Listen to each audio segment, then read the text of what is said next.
இவர் யார் கூட கூட்டணி வைக்க போகிறாரு அப்படின்னு எல்லாரும் ஒரே ஆர்வம். அந்த ஆர்வத்திற்கு பதில் சொல்ல வந்திருக்கிறார் ஒரு மூத்த தலைவர். யார் அவர்? பாமக நிறுவனர் ராமதாஸ் ஐயா அவர் தான். 2 டீமாக பிரிஞ்சுட்டாங்க பாமக. சோகம், பட் அதான் உண்மை. ஒரு டீமு அதிமுகவோட கூட்டணி வச்சிச்சு, இன்னொரு டீமு ராமதாஸ் ஐயா தலைமையில் இருக்குது. அவங்க யார் கூட கூட்டணி வைக்க போகிறாங்க அப்படின்னு தெரிஞ்சுக்கிறதுல நிறைய பேர் ஆர்வமாக இருக்கிறாங்க. அந்த ஆர்வத்துக்கு தீனி போடுற மாதிரி ஐயா சில விஷயங்களை இன்றைக்கி சொல்லியிருக்காரு.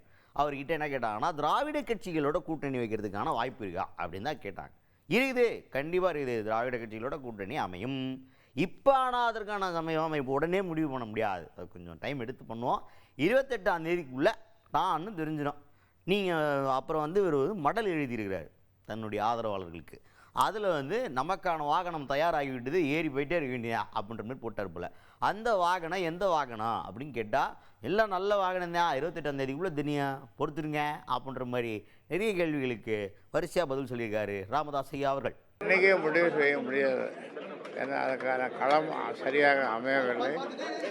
அதனால் நேரம் வரும்போது உங்களுக்கு தெரியாமலாம் நடக்கும்.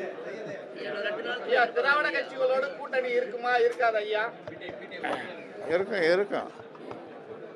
நீங்க எழுதிய மடல்ல நமக்கான வாகனம் ரெடி ஆயிடுச்சு, நமக்கான வாகனத்துல ஏறதுக்கு தயாரான மாதிரி சொல்லியிருக்கீங்க. அது என்ன வாகனம்? எல்லாரும் கூட காத்திருக்காங்க. என்ன வாகனம்? தேர்தல் வாகனம் தான். 28ஆம் தேதி உள்ள தெரியும் என்ன வாகனம், என்ன வாகனத்தில் போகிறோம்.